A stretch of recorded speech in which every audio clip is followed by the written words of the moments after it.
nos assuntos relevantes para o andar de uma história, que é a ação crescente. Seu personagem começa de um certo ponto, algo vai acontecer, ou ele faz algo acontecer, tipo, ou ele é movido pela história, ou ele move a história, e daí a gente vai ter o que chama de ação crescente, que é as coisas, os elementos da história vão progredir até chegar a um ponto que a gente chama de clímax da história. Que clímax seria o ponto alto da história, o ponto onde a história chegou, no auge do problema ou no ponto em que ela tem que ser resolvida. O que vocês acham essencial para fechar um capítulo até um arco? Pronto, você chegou no ponto. O clímax é exatamente o que você precisa para se chegar a um fechamento de capítulo ou um arco.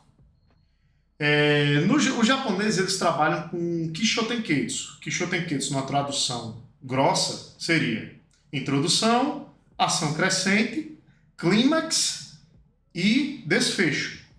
Isso é uma tradução bem grossa. Mas, Paulo, você falou da ação crescente para se chegar ao clímax. Exatamente, é uma ação crescente. Se for um problema, o problema está embolando. Se for uma solução, a solução está chegando perto, sabe?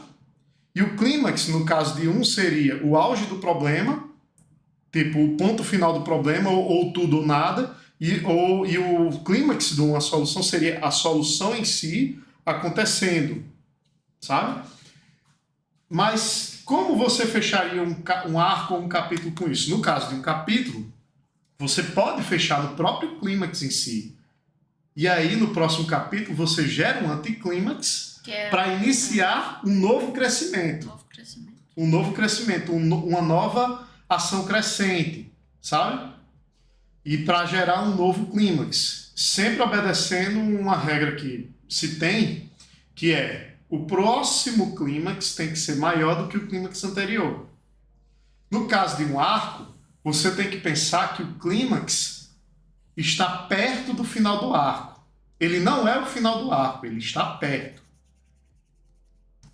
Ele está tão perto que pode ser tipo assim, o penúltimo capítulo, o antepenúltimo capítulo, por exemplo. Por quê? Porque você precisa de um desfecho. E o clímax não é o desfecho, o clímax é o ponto máximo da história, é o ponto de interesse de todo mundo, é aonde todos querem saber o que acontece naquele momento. E aí o desfecho é a consequência de tudo o que aconteceu, sei lá. Como é que o personagem ficou após tudo isso? Como é que os co-protagonistas ficaram? Como é que as pessoas vão lidar após o problema resolvido ou o problema ter acontecido? Entende? Então, isso é o desfecho.